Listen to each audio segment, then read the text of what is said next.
Good morning, everyone. Welcome to the Modern Market, where every day we discuss everything to do with the modern market. That is the crypto market, the NFT market, and how to make some or a lot of money on the internet. Loaded up for discussion today, we have Magic Eden token hitting the pre-market, trading around 18 cents with $187,000 of 24-hour volume.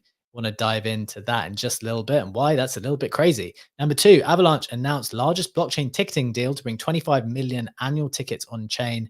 And finally, KEROSENE token up another 35%, now up 300% in 7 days, related to a new stable coin. Going to touch on that. Seems pretty crazy price action for what is supposed to be related to a stablecoin. And we've also got the latest on price action on crypto and NFTs and some discussion on how creators can leverage their interest to produce more content. Stay tuned for that. Today, we have Legendary and Sammy in the co-host seats. We're ready to get into it. But before we do that, just a reminder, friends, that nothing that we say here is financial advice, because we do not know anything for sure. So please do proceed with caution and exercise your own judgment. With that out of the way, Legendary, it is Friday. It is the 30th of August. How are you doing? How are you feeling? GM, doing quite well. End of the year is approaching fast. We've been having a little bit of a pre-show discussion on the X algorithm and how fast it is to change the timelines for basically for everyone, and how, like, I used to be very much in the crypto segment and in the DeFi segment with it. And then there was this one wave where I would see like all kinds of fightings, of war footage going on. Now it's overloaded with memes, with political content. So I feel like that kind of the influence that we have on the content that we can see is getting weaker. And you have to actively filter out those things. Like, I've been going through my feed and not reporting, but muting 20, 30 accounts, saying I want to see less of that content. And it's, I don't know, I don't like this development. I mean, the X algorithm is good to react to my feedback, but I don't like that I'm being flooded with quote unquote new trends, and I have actively to do something actively against them if I consider them to be not interesting or despicable. Yeah, that's a really good point. I think you're not the only person who's feeling like that. I remember with the first time when Elon took over, people started complaining of like the increase of fighting stuff. And I've got to say, from my side, at least, I didn't experience that first wave. So I didn't get like increased fighting videos or anything of that nature.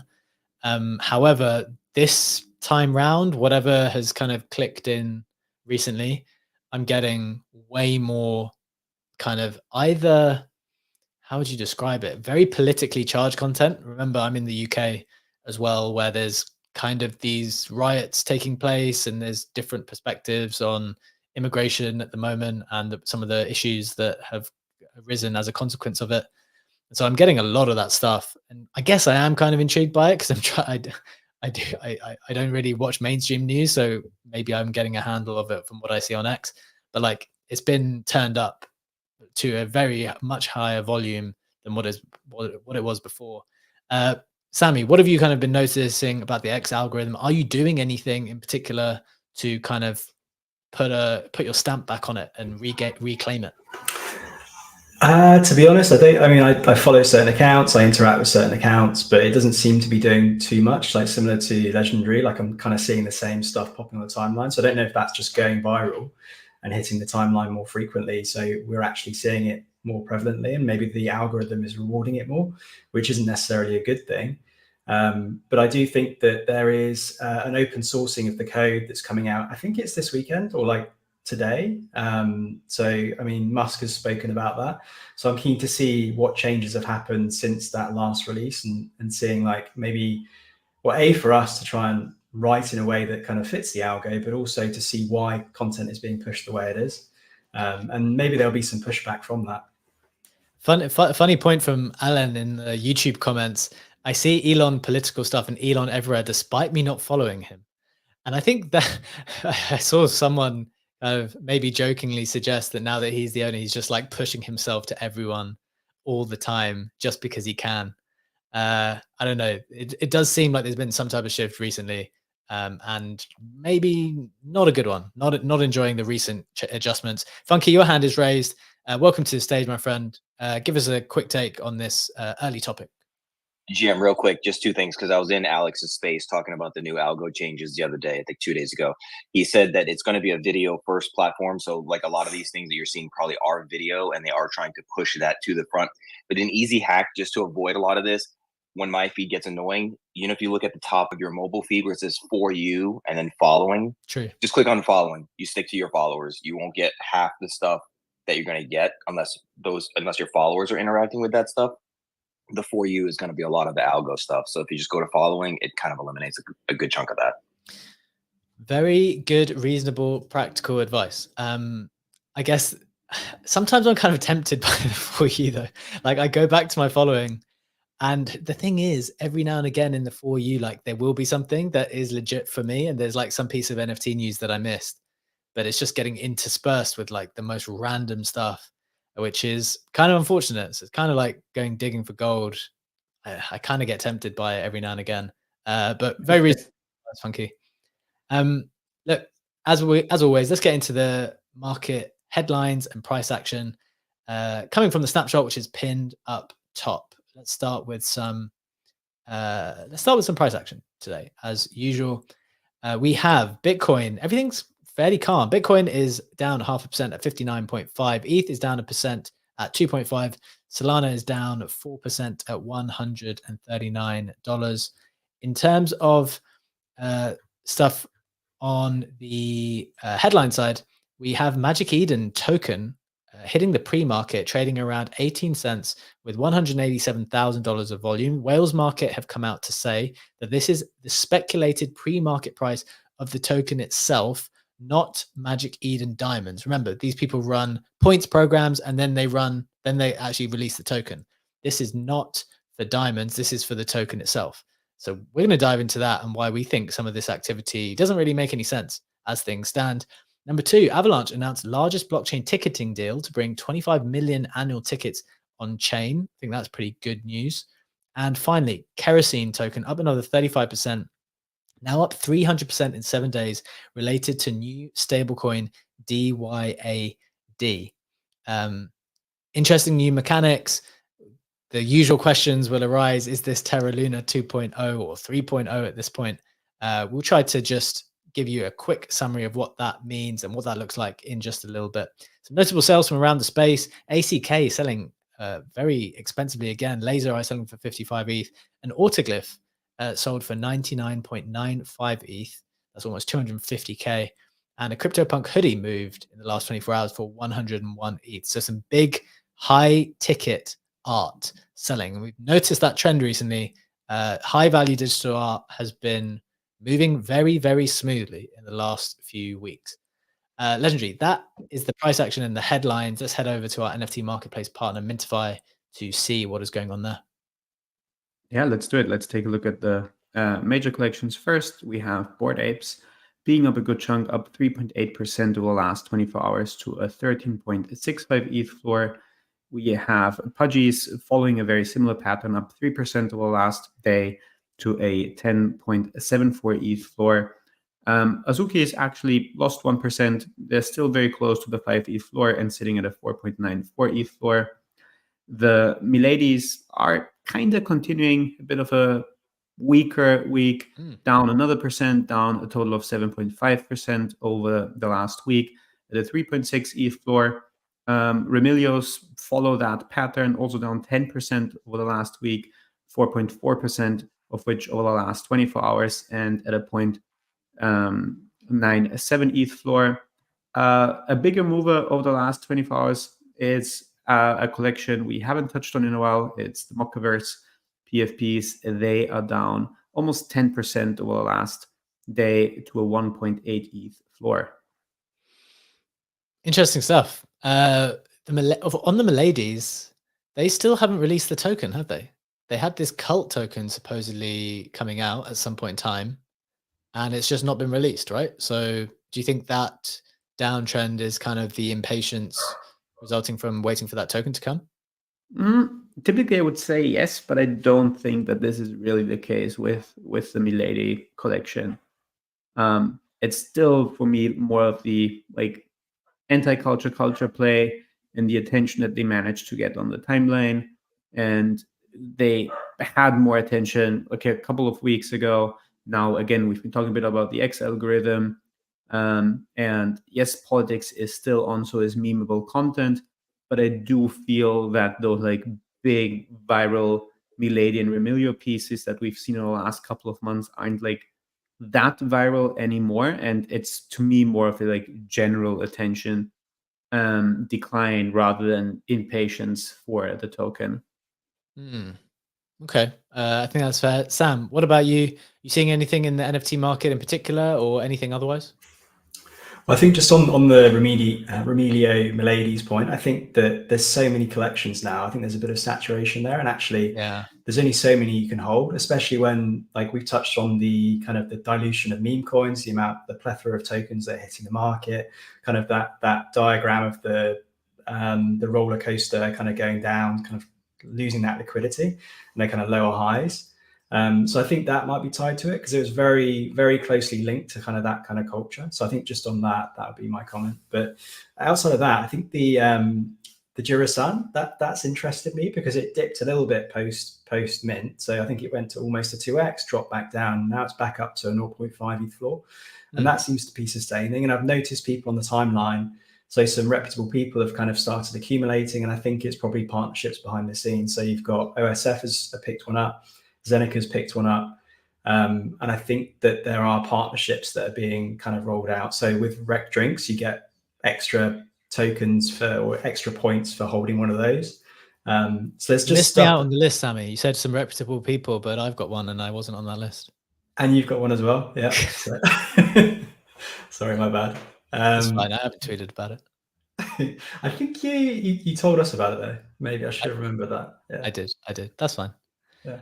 No, I know what you mean, and actually, it's pretty impressive for a new collection to come in at that kind of floor price, and at that market cap. So I think there's 8,000 or so of them, if I remember correctly, which is pretty decent to be maintaining a 0.4, given that you're just kind of now. I appreciate there was a previous collection before, and some of them have been converted over, and there's been some new buyers come in, but not pretty decent, as you say.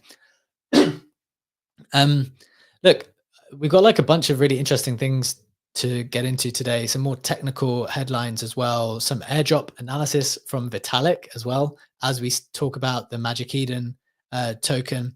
But before we get there today, I just wanted to bring one of these more business creator-minded things to attention, where there was this tweet from Sean. Is it Sean Puri?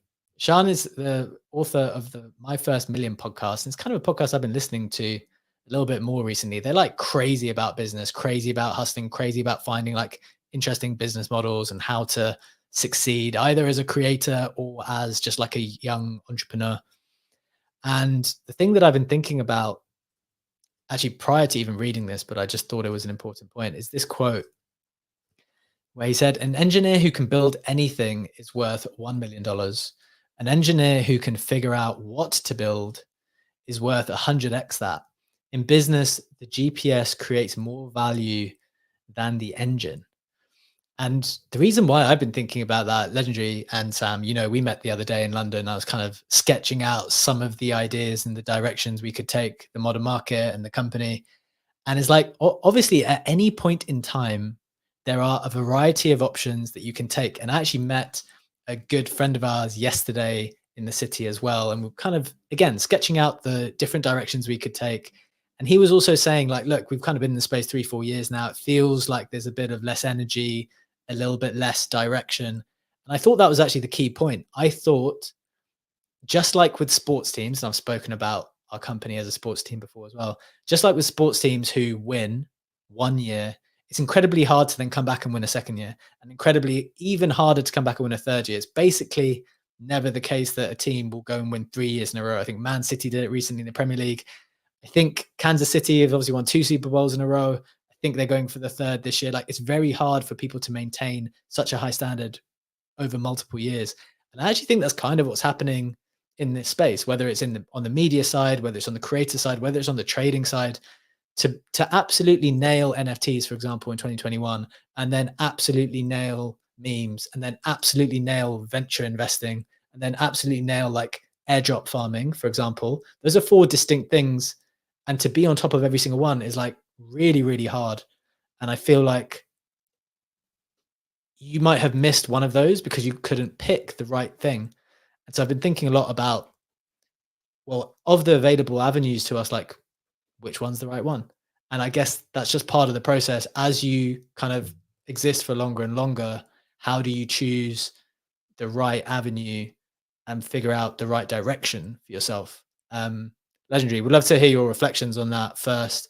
Obviously, we had the conversation first, and then we were talking with Sam about it too. Any reflections from you?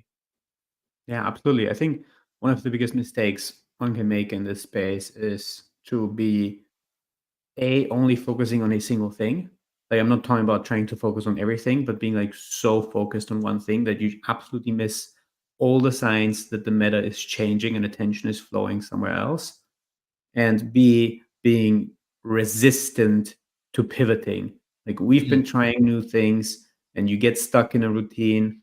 And if you're like just not willing to change it, to adapt, and to think about, is the X algorithm changing, is attention shifting, how do I react to that? You can't just continue the same old playbook. And metas do shift very, very rapidly. And that goes from what are you investing in, from what are you monitoring, for where you're spending your time, even to the way how and what type of content you create. Like, we've been pretty early on with the videos, and for a good amount of time, we tried clipping the videos, posting them on YouTube as shorts, and posting them on X as short form clips as well. Kind of realized that on X, on YouTube, they work actually pretty well, and we managed to like boost those numbers up and play around with titles, descriptions, hashtags, emojis, etc. But on X, despite us trying to repost them and everything, they never took off. They kind of became part of the routine, and we've been doing it for a couple of months and didn't really like actively ask ourselves the question, is this still the right thing to do? Until we did, and we came up with a new idea to kind of split it and have the short form content posted on YouTube as shorts, and rather give a try to have a bit longer videos that we share on X, and then also try them on YouTube. Like, you can't get stuck in your routine and just be like happy and proud of yourself because you standardize the process, and then completely lose the plot that the world is like moving on and nobody actually cares about what you have been doing. So you need to pivot really, really fast and like keep your eyes open all of the time to how this space is changing and evolving. Yeah, I love that perspective. It's also kind of secret alpha for people who are in this game, where it is also unexpected alpha in the sense that we have a bigger following on even our Twitter followers for the Modern Market account on Twitter. So you'd think maybe that would be seen more. We have a lower number of subscribers on YouTube, but whatever's going on in the YouTube algorithm / maybe the true fact is there's just so many people on YouTube.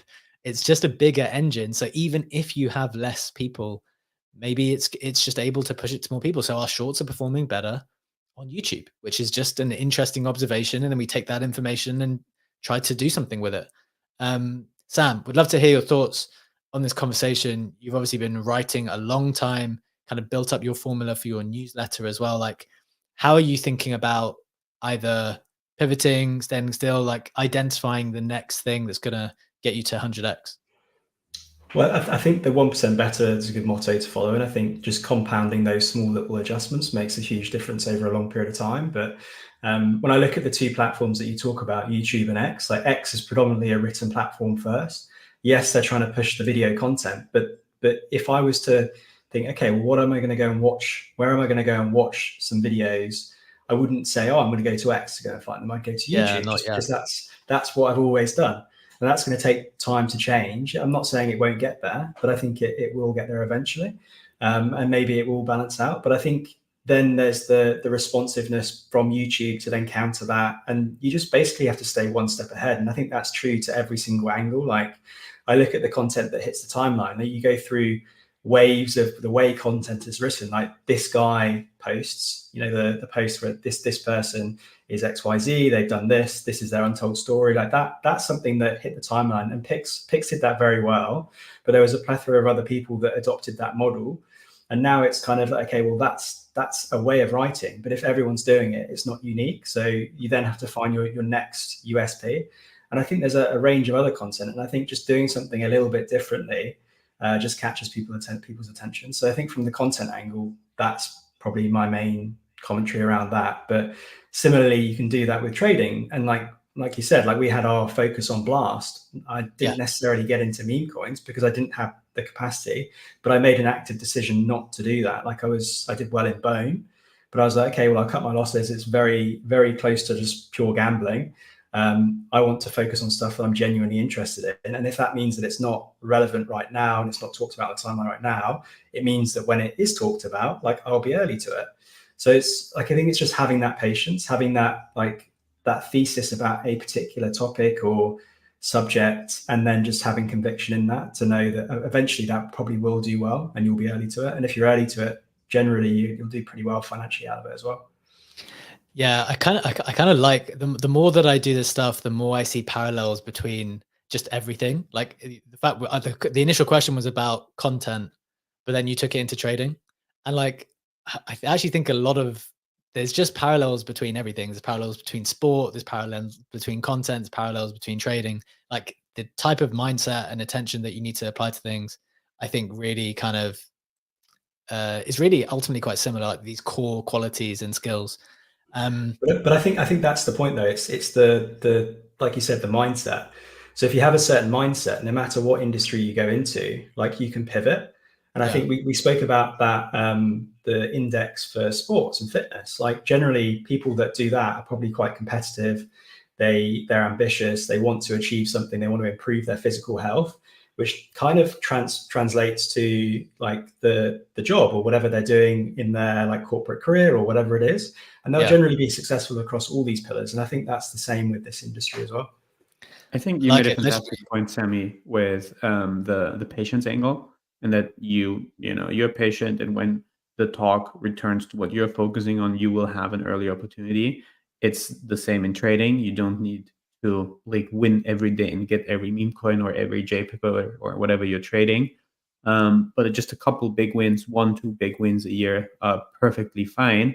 And it's the same with content, really. I remember back in, what was it, this year, last year, it doesn't matter, when the meta was to write about what the X algorithm does and like the creator and branding type of content, and Zamiri hit that viral piece on Elon Musk that did millions and millions of views, like tried every day to have like good content that went viral. He was able like to basically build an entire content creation business, build a flywheel to grow his newsletter, go for coaching sessions and everything based on that, and also get some nice deals done. It's the same with that. Patience wins you a lot of battles in the long term.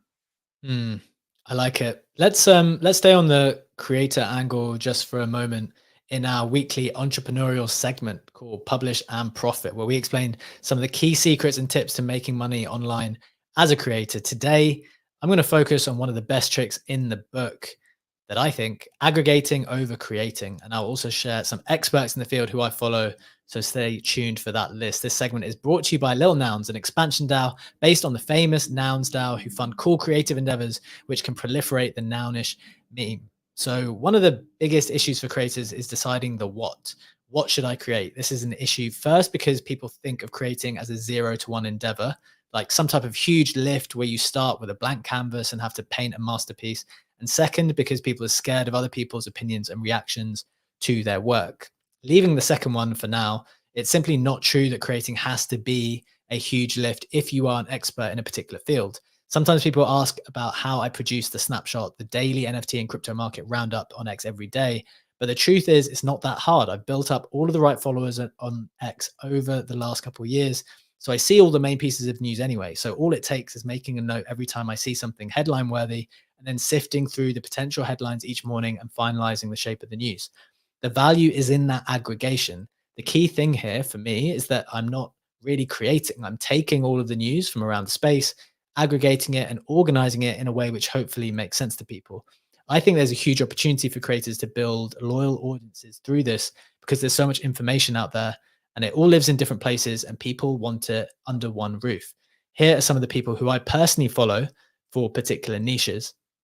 For general crypto market stuff, Mando produces some of the best daily updates for macro and crypto with a hint of a left curve corner. And Tyler is also excellent with breaking updates throughout the day with a real specialism in the NFT market. For digital art, Roger Dickerman's 24 Hours of Art is excellent for its daily highlights of notable digital art sales, including the stories behind the art.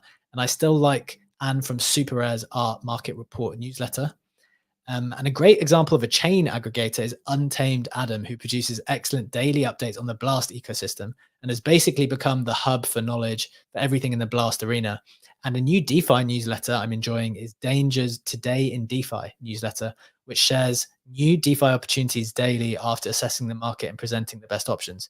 The key takeaway for me is this: never underestimate how interesting and unique your personal interests and curiosity is. And even if you don't aggregate a whole market, which might sound too burdensome, the beauty of the internet is that even just aggregating your niche should find an audience. Sammy, I want to go to you straight away for some thoughts on this. I know you do your own part of aggregation for your newsletter. Why did you decide on that when you kind of decided to create some routine content? Well, I think if you look at the first newsletter that I produced, it's very different to the last. And actually, I think the first one People is say that all the time when it comes to like the things that they start with. Yeah, I mean, like you start off with your own the own way that you do it, but you take inspiration from a lot of the other newsletters that you read. And I think it took me a couple of months before I kind of structured it in the way that I have ultimately now. But even now, like I'm iterating, like I'm taking sections out that I don't think are useful anymore or relevant. Like, because mine was very NFT focused originally, but as the kind of the NFT volume dried up a little bit, I thought then, okay, well, I need to branch out a little bit.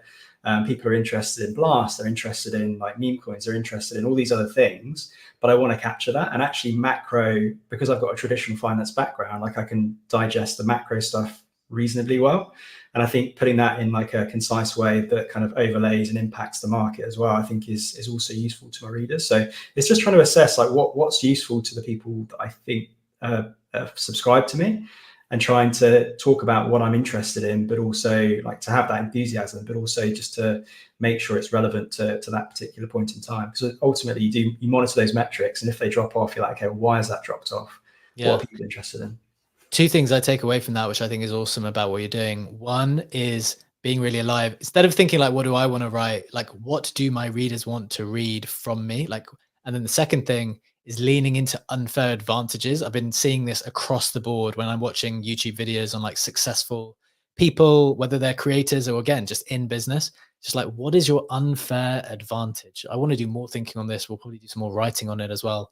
But like, look, if that's what your background was, then use that type of analysis or that lens, and then people will appreciate you for that. I love that perspective. Legendary, what's your thoughts here? How have you kind of considered it?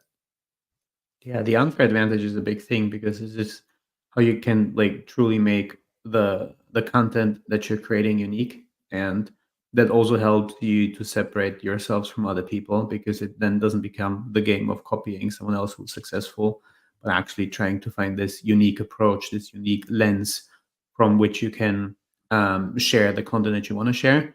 And I also find that point very valuable, to really think that there's no niche that is too small. You can be so highly specific with things, both in business angles as well as in content creation. I think it was you mentioned, or was it you, Sammy? I don't know, that one guy whose business is to do specific due diligence processes for companies that are about to be acquired in M&A transactions. And because the deal volume is so big and investment banks, IB, make so much money on that, it's just a good business to be selling to them. And there's actually a viral like post on Reddit that I read a couple weeks ago that had the question, what are like some of the most successful people that you personally know who do something that you never would know it is a business? And it had like hundreds of responses about business models that are like so specific. Someone analyzing the structure of a specific type of walls in houses that are about to be sold, because from that he could derive some information that is only needed basically in 1% of the cases, but he's the only guy who can do that. And you know, if you need this guy, you will only go to him And he can charge whatever he wants to charge. It's the same with me in Austria and my crypto tax accounting, because I'm like a super complex case. There's basically one guy in Austria who can do it. And I go to him and he charges whatever he wants to charge. And, I have to suck it up and pay it. So there is not a too specific or too small of a niche if you find a product market fit for it. There's this one company I was learning about the other day. It was about basically all they do is weigh things, but they weigh things with such like military grade precision. They like weigh and measure things. So like, I don't know, if you're making a bullet or something, they'll like do it, and these things have to be like an exact size. Their job is to just make sure it's the exact thing. Or when you're building very, very small structures as well, or very, very small instruments, to make sure that like to the millimeter, everything's exactly precise. It's just like, I didn't know that was like a specific company that you'd get in to do that kind of stuff. But real quick, because I found that Reddit post. I'm just going to pick 2 or 3 things from that. Yeah, go on. Someone says he's a professional childproofer. He conducts home safety evaluations in client homes, after which I will return to install whichever item clients would like installed.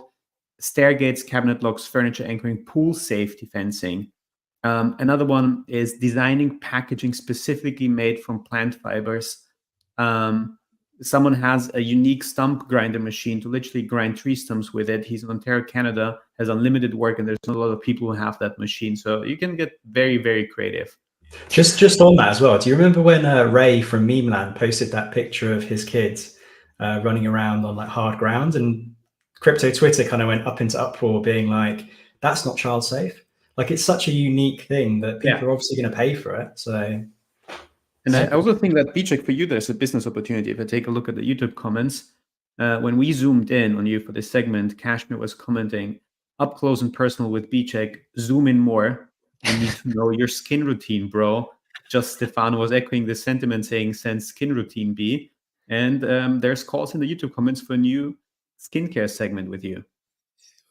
I mean, as we said, we've been discussing different verticals that we can move into from a business perspective, and we're taking feedback. So feedback has been noted.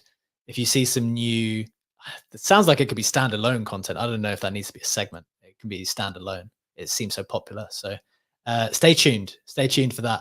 But look, we're going to keep talking about like more the business side of things, because we find it fascinating and we think it's really important for everyone who's in this space who wants to kind of participate and be online more and more. But as always, we need to get into the headlines. So let's do that now. I think let's start with the Avalanche news. I think it's probably the shortest news that we can deal with, which is, I think, pretty significant. So if I share my screen, we've got this tweet from one of the Avalanche founders, I believe. He said, introducing Tix Chain. It's another Avalanche L1 tokenizing 25 million tickets on chain. There's a 5-year deal with Paso, who handles 25 million tickets annually. The Turkish national team, UEFA Champions League, Europa League, specifically designed for ticketing, meeting GDPR compliance and data laws, with the regulation of a secondary market rev share, and fraud prevention. So I thought that was pretty big news. Sam, I know you're kind of big on the football scene and kind of interested in this stuff, and have been speaking about ticketing for a while. What's your thought on this headline? I'd be interested to see how it's rolled out. So if you remember that Ticketmaster actually came to market with NFTs as tickets a little while ago. I think they announced it about 2 years ago with Flow. They since did that Avengers 7-fold. Now Ticketmaster has a monopoly, and I think they were brought to court about that. There was a case raised about the monopoly, but they have 500 million tickets annually. So this is about 5% of that. Still significant. However, sorry, I'm just got a bit of feedback from the phone. Okay. Yeah, so it's 5%. It's still significant, but I'm intrigued to see how this is rolled out, whether it's just going to be a small portion like that 7 Avengers folds thing, and whether they'll roll it out across the entire 25 million annually at some point. But to me, like, Avalanche makes sense. Like, it's a fast, low latency blockchain. But I think ultimately it comes down to execution, and normies aren't going to really care whether the ticket is an NFT or not. So I think just that user experience, whether it's sufficiently hidden, will be kind of the answer to how successful it is. Okay. I think that's fair. I think this is one of the pieces of news where you need to know it's happening. It's interesting that it's happening. I think it's also interesting to know that it's happening on Avalanche. And I think they've seemed to be getting a bit more traction, in Latin America from what I've seen. And then this seems to be maybe around Europe as well, and in Turkey. I think also from the tokenization aspect, you've got Citibank, which are working with them to tokenize securities on chain, obviously tickets being tokenized. I think there is a big push from AVAX to push that in. So I'm intrigued over the next couple of years to see what else they kind of put on chain. Like it. Good stuff. Let's get into the Magic Eden news pretty quickly, because this is a funny one. This is a funny one to me. Magic Eden token, the ME token had started pre-trading. It is trading at around 18 cents. The point made by Wales Market is that this is the speculated pre-market price of the ME token, not the Magic Eden diamonds. Obviously, Magic Eden is an NFT marketplace. It has done very, very well, particularly on the ordinal side of things in the last, I don't know, what would we say, the last 8, 9, 10 months, maybe a year or so. They actually dominated the ordinals market for a very long period of time, probably still dominating the ordinals market because they were the only people servicing it when ordinals were really, really big. So they've definitely got a load of traction. They definitely did quite well as a consequence. And now they're obviously coming to market with their token, the ME token. But they've also had this points program called the Magic Eden Diamonds. So the clear distinction here is whatever trading is going on the pre-market is for the Magic Eden token itself, not the diamonds. There's been how much volume? I said in the last 24 hours, there has been 190,000 and a total of 550K. Yeah. So look, we've always said these pre-markets are like not to be trusted in general, and maybe they're still not to be trusted, but at least that's more volume than nothing compared to some other time. So it's still not a lot, but it's more than there has been before. Legendary, I know you have some reservations, questions, comments on this. What are you thinking about the ME token at a 0.2 price tag? Yeah, like one thing we can't deny is the volume in it. Volume in it is crazy with 550K in total. Also, people in the comments are asking, JDG is asking, but aren't the diamonds going to translate directly? We don't know the ratio yet. And that's the point of speculation. There's been people in X making the point that basically the market is pricing in a 1-to-1 conversion. So if it's, say, 5-to-1, then the price in Magic Eden would pump 5x and go to $1, which I absolutely believe this is not the case. I don't think that we're pricing in a 1-to-1 ratio. I think the number is not high because we're pricing in a higher conversion rate. But the point in speculating on like the diamond conversion is literally impossible, because we've seen all kinds of conversion ratios going from 1-to-1 to 1 to 10,000. And I don't know, if you have 200K diamonds and you convert 1 to 10,000, it suddenly leaves you with a $5, $4, whatever airdrop. So I feel like the only significant figure for me is really the volume. And that volume, if you compare it to Jupiter, if you compare it to other protocols that were highly popular on Wales Market, is very high. So we can deduce there's a high interest obviously in this token, but what it means for the airdrop, for the diamond conversion, for the tokenomics, where we don't really have information on, it's impossible to speculate on that part. Yeah, I think that's probably the key point we're making at the moment, right? Like, and people have done this before. I don't know how you can speculate on things when, on the one hand, you're speculating on the token price, but all the information you have, I mean, the only things that you've earned so far are the points. And when you don't know how those two things connect with each other, I don't know what people are doing. Like, if that is definitely the case, unless we've missed some information out there, which we may have done, but as far as I know, we have not been able to connect the Kashmir in the YouTube comment saying 1 trillion diamonds equals I don't know what decimal point that is. Well, this is the thing. This is the funny aspect of it all. We really do not know what the connection is. So I don't know why there would be this much volume unless someone knows, or people are just speculating because they like the look of 0.2, and that's much less than $1, right? Like, every time a coin comes out, people are like, we'll send it to $1, but that's not how things work. Like, you need to actually understand some of the fundamentals, I think. those are my questions about it. As I said, we could be wrong. There could be people who know more than me, and there could actually be public information that we haven't seen. But Sam, like, what's your position on it? Have you seen anything else? What's your research process been to try to get a handle on what's going on here? Yeah, I mean, the tokenomics aren't available yet, so I agree with that. To me, it's just a speculative punt. And to be honest, if you think about what Solana's been pretty good for recently, it's meme coins. So to me, this strikes me as another speculative gamble on the price of a token that's quite well integrated into the Solana ecosystem. And actually going through a lot of those transactions on Whales Market, they're relatively small amounts. There's like a handful of them that are kind of in the 2 to 3K mark, but the majority are just a couple of $100s. And if you think about it from your average Joe, like, I mean, I happily have a punt of a couple of $100 or 1 or 2 SOL on the price of Magic Eden, whether that's selling or buying. So yeah, to me, it's a bit speculative. And maybe that's why there's higher volume on this than there is on some other tokens, because it is Solana native.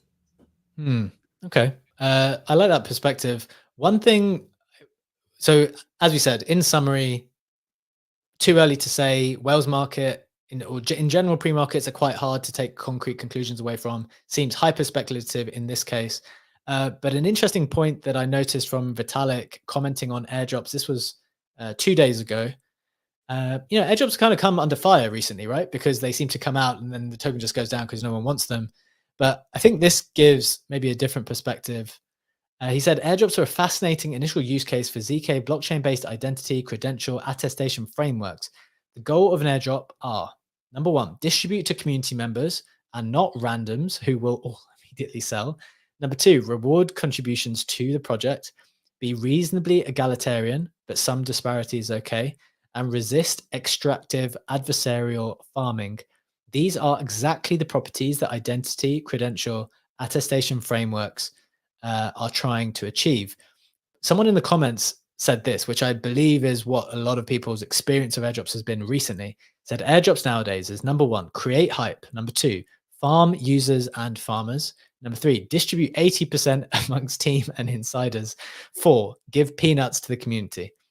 And Vitalik responded, right, but we can actually use all of these identity, credential, attestation solutions that the identity geeks have been working on for the past 5 years in order to not do that and have actually good token distributions instead. Would love to hear your thoughts on this quickly, because we're going to need to get into the next section in a moment.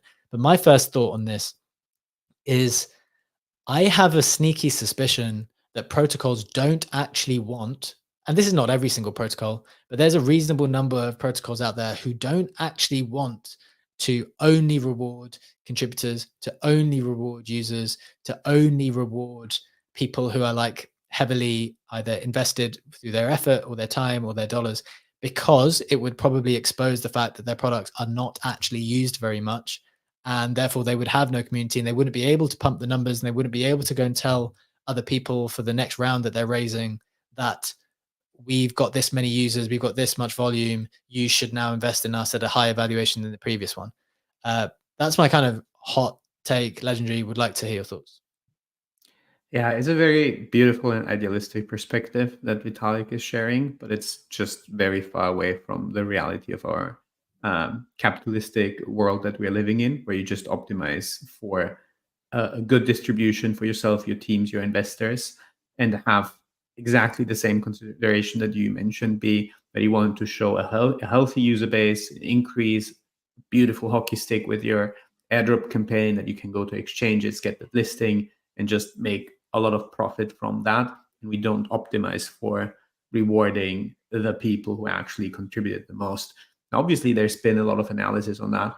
And there was one post that compared a lot of the airdrop speculation, a lot of the airdrop performance 6 months after the airdrop launched. And it turned out that after like this 4 to 5 month mark, those protocols who still ship are then seeing a reversal in the price, but still the airdrop and everything leading up to TG is shaped in a way to just go for maximum FTB, reward people who have worked on it, who have invested, whatever.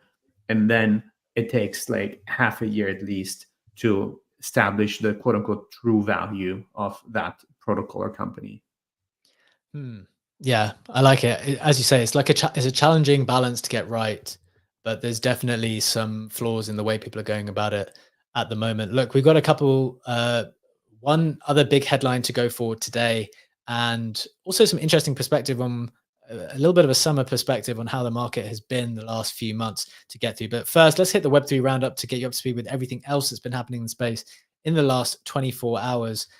Number one, Time.fun announces $3 million raise to tokenize time. Their mission is one where the value of time is decided by the market. Time.fun is just the first app using the concept of tokenized minutes. So that's an interesting use of the blockchain. Next, Threshold proposes merging TBTC with WBTC. That's a very interesting merger proposal.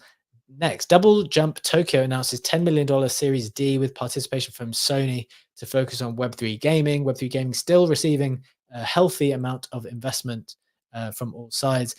Next, Bloomberg adds Polymarket data to its terminal. Polymarket really being the category leader, but frankly, breaking out of its category in terms of its relevance to the broader market, making an appearance in Bloomberg now.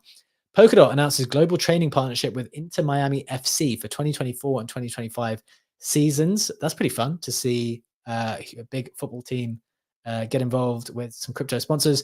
Xcopy Mortal originates a loan of $180,000 on Gondi, some big USDC loans going through there.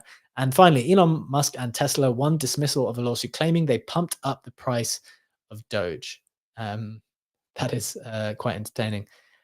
Look, we've got 8 minutes left today. The final headline for today was the KEROSENE token up another 35%, now up 300% in 7 days, related to the new stablecoin DYAD. First thing to say about this to kind of set the scene is that this is not straightforward. We're not going to give you a entire deep dive in the mechanics of this coin. Legendary is going to set up like a very basic explanation of what this is and why it might be going up so much, but this is complicated stuff. So Legendary, do you just want to give us a quick summary headline before we hit a summer review of how the market is going? Yeah, absolutely. Let's do it. So basically where DYAD is coming from intellectually is saying that typical stablecoins, typical CDPs, collateralized debt positions, have a series of flaws and are capital inefficient. You deposit into MakerDAO ETH and you borrow, or you mint DAI against that at a, say, loan to value ratio of 60, 70%, whatever. And then that 30 to 40% of capital isn't really being put to use in the meantime. That's capital inefficient. Then you have attempts at solving this with Luna Terra and a more algorithmic approach to stable coins that also factored in the value of Luna. However, that created that massive malicious cycle. If Luna is losing its peg and it's also used to back a stable coin, that stable coin is going to depeg, and that's going to just spiral out of control and crash, as it ultimately did. And this is kind of the problem that DYAD is trying to solve for. As PJ said, it's super complex. It's not easy to tell if this is going to work in the long run or not. So we're just going to try to break down some of the basics. The way that it works is you can collateralize against multiple assets, whether that's ETH, whether that's a wrapped form of BTC. But in order to do that, you need to have a note. A note is an NFT that you mint, and its price increases every time someone's minting one at a rate of 0.001 ETH. So that should go up in time gradually. Then the process is at first very similar to MakerDAO, that you're gonna deposit your ETH, your wrapped BTC, whatever you want to deposit into that node, and borrow against that at a similar loan to value rate as MakerDAO. And this is where the other token in this ecosystem, the KEROSENE token, comes in, which is basically trying to be a measurement of the unused capital in the ecosystem. You'll never actively borrow against that KEROSENE, but what you can do is you can deposit additional KEROSENE into your node at a deterministic value, which basically divides the entire surplus by the KEROSENE supply. And if you want to borrow up to a 100% loan to value ratio, you have to deposit the according amount of KEROSENE that is basically determined by the amount of unused capital in the ecosystem and the outstanding KEROSENE. And this is exactly what is driving the price of KEROSENE. My intellectual gripe with it is how it so they are making the point it's not Lunaterra because it's not algorithmic. You never borrow actively against kerosene. How liquidations work in this system? Do you still get liquidated on the basis of your like initial collateral? And does the kerosene play any role in that? Or if it doesn't play any role, does it just mean you deposit kerosene and increase your risk appetite and still get liquidated at the same rates? And they have a detailed liquidation process where also liquidation can happen in multiple steps and in partial steps. But this is where like the complexity of the system and the potential weak point is hinging on. Okay, I think that's an awesome description. That was actually crystallizing some of my understanding of it so far as well, because I only just started looking at it today and yesterday a little bit. So that was really helpful. As we said, it's very complicated. We're not going to go into the full mechanics, but definitely wanted to put it on people's radar because stablecoins are going to be a huge market, and there is going to be continually new different types of stablecoins coming to market, trying to attract your dollars. And so we want to try our best to understand those. Final thought on this topic, maybe not necessarily on the stablecoin market, just a general thought about the market, Sam. I wrote this tweet earlier today, and it was kind of like a review of where we are, and it was almost like a reflective process. I said, they say sell in May and walk away. On May the 2nd, Bitcoin was at 58K. Today, 3 months later, Bitcoin is at 59K. Got this screen share showing it on the screen for people who are watching in.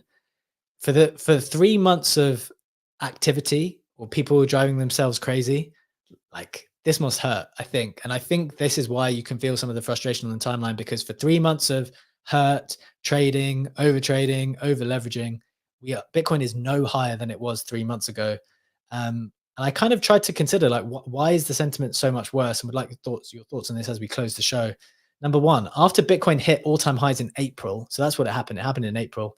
People expected us to go much higher sooner, and it was the expectation of going higher that created the disappointment when we stayed the same. The second thing that I think was going on was that April was airdrop season. If you remember rightly, multiple projects decided to drop tokens in March and April, and they came out at huge valuations. But that token drop activity has disappeared over the summer, so there's been no injection of capital or excitement. Number three, most of those tokens which did drop were down only. And that creates just a negative atmosphere and a doomer outlook, because we've seen how the cycle, we've seen how it plays out a number of times now. This wormhole price chart shows it opening above almost $101.40, now down at 25 cents based on its initial, from where it came from. And then finally, you've got the meme gambling stuff where everyone's gone into, well, not everyone, but a lot of people have gone into the pump fun kind of marketplace. And very few, the stats are pretty clear. Very few win in this game. The vast majority lose routinely. And again, that creates a bit of a negative atmosphere. And the final point, kind of zooming out a little bit further, is that the stock market is ripped aggressively with NVIDIA leaving. And I think crypto has felt a little bit left out when it comes to like, if we're going to go risk on, why are we not a part of this move? Stocks have kind of been rocketing with NVIDIA. So my conclusion was, I think this is a great time to be in. Rates are coming down. Government's addicted to spending. ETFs provided an excellent vehicle for institutions to participate. And the summer is coming to an end. The summer of chop should be ideally coming to an end. I do feel like we're getting to a point in time where like something else is going to happen at some point in the next month or 2 months. But would love to hear your thoughts, Sam, as you kind of reflect on how the summer's gone. Well, I think there's opportunities all the time. And I think that the summer that we decide to sell in May and go away, I think there's a concern that summer it's going to absolutely rip. So I think like historically, yes, there's past practice for this as a precedent, but I don't think you can necessarily use that every year. Like this year, there were structural changes. So I think for me personally, I would still be present in the market. I didn't actively trade in the market. Like I wasn't deep in the meme coin trenches. Like I wasn't doing that kind of stuff. I think Blast, which the TGE happened on the 26th of June. So that was kind of well beyond the end of May. But that was a pretty big win for all of us, to be honest. And I think that specifically, you wouldn't necessarily see that reflection in the price of Bitcoin alone. Like Bitcoin, because it's very institutionally structured now with the ETFs, I think that there's opportunities that wouldn't necessarily be in the majors, but would be in kind of the smaller caps. And I think we've seen that with the retail trading that's happening on Solana. And there's certain airdrops that I think have done reasonably well, but we did have very lofty expectations coming out of what you mentioned was the airdrop season in kind of March and April, where you've got all these high FDVs, people have made a lot of money, and they want that to continue. And I think when you're making a lot of money, you find it very hard to then be like, okay, I'm going to sell everything, go enjoy the summer, and then go away, because you have that recentism bias where you've experienced all that in the past couple of months, and you're like, well, it's going to continue, isn't it? So I do think there is an element of that, but I wouldn't necessarily, and I probably will still be here next summer, because I don't want to miss that opportunity, but I will be mindful of taking profits, probably more so. Strong point. And remember, NFT summer was absolutely insane. So if you opted out of that, you know, you're right to say, like, you would have missed out on a lot in that respect. Funky, bring us to a close, my friend. Final point before we close up. So yeah, I just wanted to say something that for those who've been in the space for a long time, the longer the base, the higher into space. This chop is always very good. You look at 2020 cycle, after the COVID crash, Bitcoin recovers. It was boring as hell. I mean, even though DeFi summer was popping off in 2020, you just had Bitcoin just trundling along at like 8, 9K until basically October. We're heading into that period where it's about 160 some odd days between halving, and there's just this chop. Just be patient. I think at the end of the day, this industry and being on X all the time has fried our dopamine receptors. We are so incredibly impatient. Heaven forbid we wait 3 months for this thing to go above 100K. So I think that's just all leading into it. But great takes all around. Great show. Thanks, B. Appreciate it, man. I think there's a lot of fair points there. Be patient, if that is indeed possible. Guys, great show as always. Thank you so much for joining us. Remember, we do this every single day, Monday to Friday at 7 a.m. for 1 hour. We're live on X, we're live on YouTube. We post to Spotify and Apple Podcasts if you prefer to consume your media there. Thank you to my legendary co-host, Legendary and Sammy. And thank you to Funky, contributor on stage. Thank you so much for joining us. Have a wonderful weekend. We'll be back with you on Monday. Take care, and we will see you on the other side. Bye-bye.